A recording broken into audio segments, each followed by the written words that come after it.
We are blitzing with Blitch, and that would be Coach Mike Blitch, of course.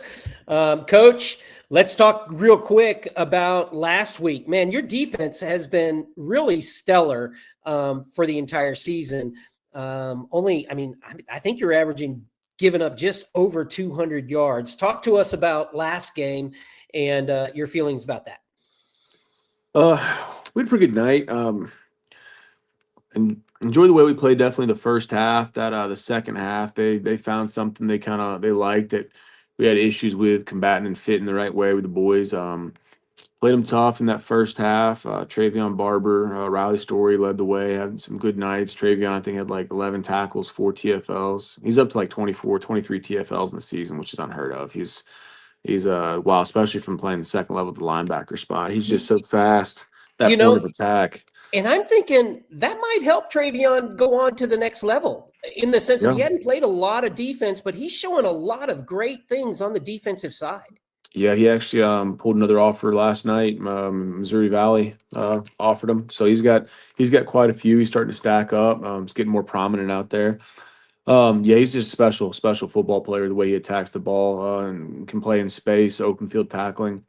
Like I said, we played pretty well for the most night. Obviously that last drive, that one sucks. That's the one you want to have opportunity, get a big stop there. They hats off their coaching staff, had a good adjustment. They found a little wrinkle in something they wanted to do. Ran some GT out of empty with the quarterback. Did a lot of motion from 2x3 to over to quads and motion across, trying to get that weak side guy was kind of traveling with it. That was kind of one of our built-in pre-checks out there and they jumped into it really in the second half. And the boys kind of kept auto checking into coverage of ours that we have, and did a good job kind of getting us over there. And then we weren't disciplined enough with those pullers to get over top. We kind of lingered too much, worried about the pass when they were, kind of attacking us on the run. Obviously, there with that GT action, those down blocks, we weren't scraping, getting over top with that weak side backer, dragging his leg a little bit too much on the backside, and not getting over top was giving them those yards. So they probably ran that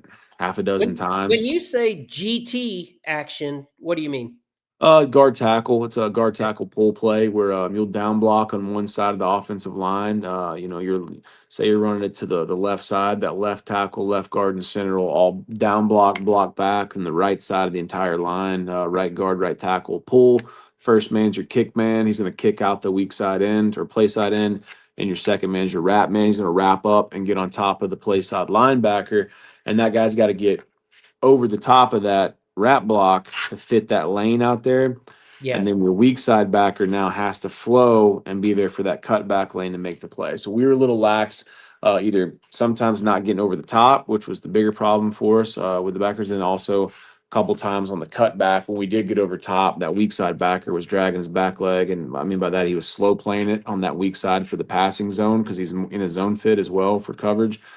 And which we just got to be better at that triggering. I mean, you see half the line pulling, you gotta trigger and go at that point.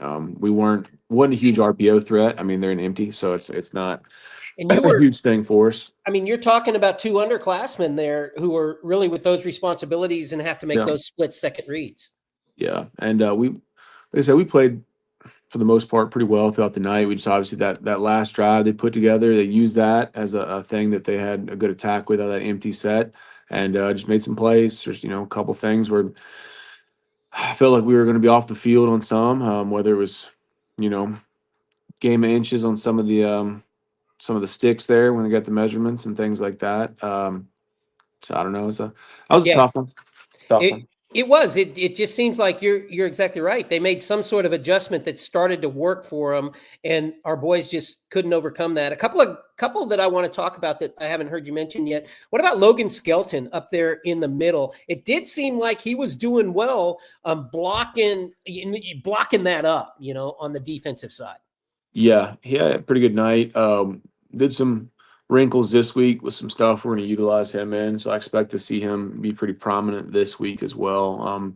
He's pretty fired up. I think he's going to be in line for a big game. He's going to have to be this coming week, tomorrow night, because they have a pretty good center. So we'll have to see what he does there tomorrow night. But yeah, Logan, like I said, been an anchor 3 years in now. His biggest thing is just he's hard to move. I mean, so even if they do double down on him, he doesn't give ground. So that's what we've been working on this year. His evolution was continuing to move forward, split those doubles, laying out, finish, get some of those TFLs. So I think I think right now he's doing decent as far as head of track where he's at compared to like tackles and TFLs last year. So he's evolving his game, which is what you want to see. You want to see that growth out of the boys year in, year out, and continue to improve on their technique. And he's done that so far.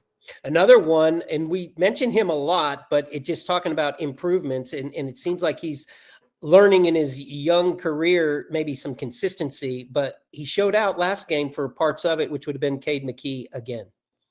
Yeah, no, Cade's he's a workhorse. I mean, he's a guy that's going to be, you know, on and off the field. He's constantly wanting to grind. Like he just loves the game. He had a good night the other night. He's slowly been getting a little bit healthier. So that's the biggest thing. He was laboring. He had a kind of a pull and stuff earlier in the season that he was kind of working through for weeks, and he's kind of got more rest time, kind of lighter reps and rotation, keep him limited at practice. That way he can get that extra heal throughout the week rather than just constantly going out there both sides. 'Cause we like a lot of our guys kind of go out there and bang, and whether they're going to be defensive starters, if they're out there, they're going to get obviously their first team reps when we go defense. And then when we go offense, we like to have some of those guys out there on scout defense and give the best look we can, because we want to try to go good on good as often as we can.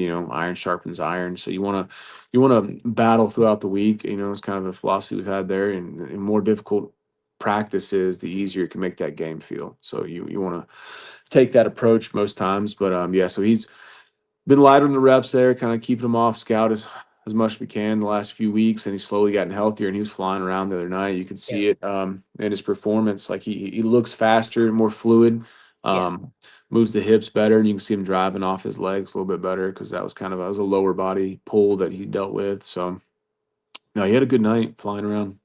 Good. Well, we're going to need good nights. 3 games left. We really now we go into a must win scenario for playoffs, especially if we even want to be considered as a possible host.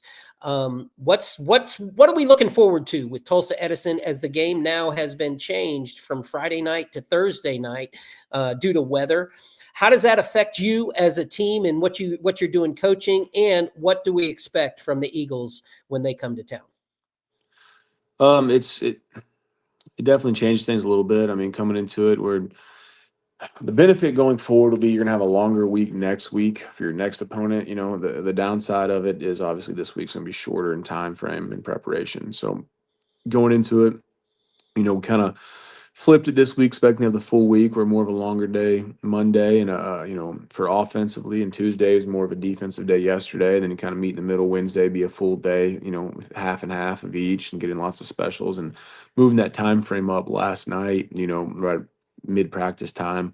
You now realize that you only got your one full day in, because usually the day before the game today would be more of a walkthrough. Typically you go through more walkthrough, game day script situation where you'll kind of go through all your specials and situations and things of that nature.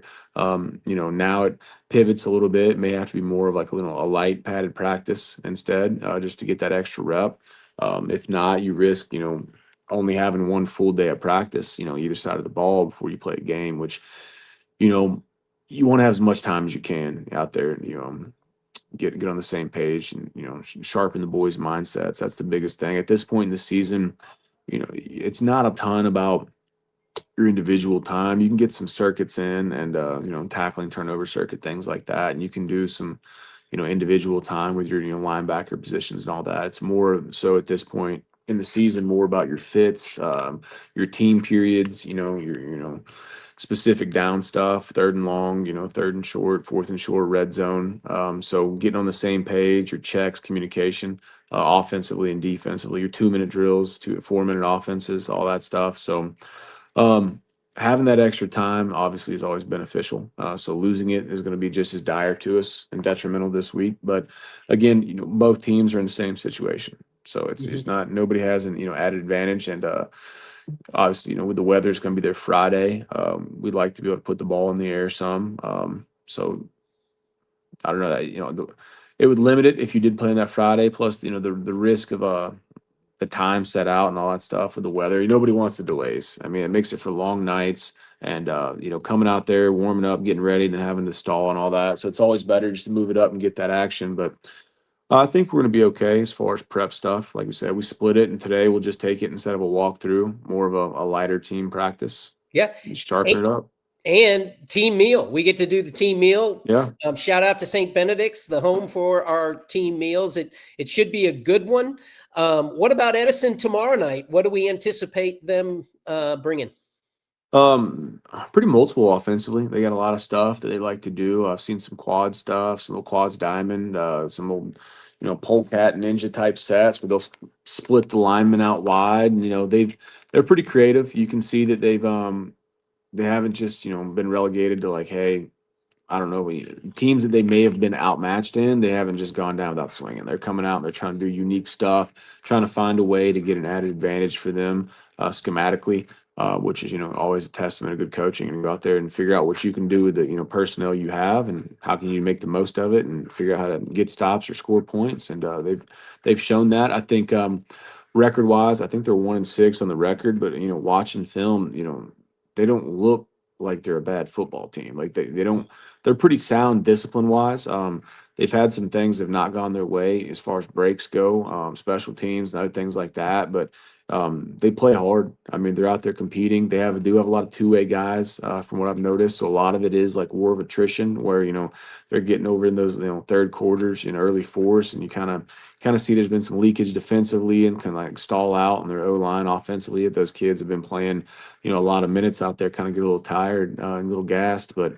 As far as what they do, they've looked pretty disciplined. They're pretty multiple. They're going to give us some unique things we haven't seen all season. I mean, we've seen a few things on film already that we haven't seen all season long. So defensively, from our perspective, is making sure we're communicating on the same page as what we're going to run and what we're going to align to with some of these unique things we see. Pretty good center. He also plays a little bit on the other side of the D line. A couple of their guards play ends for him, and he got a solid quarterback who can move around. Quarterback's pretty fast, which anytime the quarterback's a player, it gives you an extra weapon out there. It kind of changes the fits and gap things for us because you always get a +1 in the box with the running back being a potential extra blocker there. So we always changes things a little bit. But I think pretty solid football team, be a good little matchup for us. And, like we just talked about a minute ago, we lost to Durant last week, and they played Durant to a 14-8 ball game, which was, a barn burner 2 weeks ago. So you don't know what team you're going to get any given night. It's high school football, any given Friday, any given Thursday this week. So got to have the boys prepared, ready to come out there and, in my mind, come out and have a good grind football game. Well, you're holding opposition to under 100 yards passing, but high school football, we all know it is won and lost with the rushing stats. You guys still giving up less than 130 yards a game rushing. That's a pretty stout number for a high school in 5A, I would think. Have you been happy with that? And do you feel that Edison's going to be more pass heavy or rush heavy this year?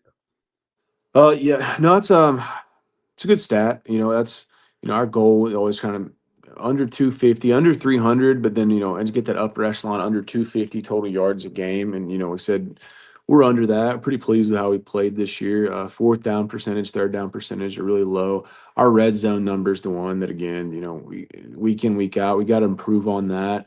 That's the thing we're still building, mentality wise. We're still grinding on some of this. We're trying to improve, and we've shown, we can be in ball games and stuff. We got to continue to find ways to win. New crop of kids, and like you said, we're pretty youthful right now on both sides of the ball, especially defensively. So that's been the biggest thing for us, is getting these boys to bear down in that red zone.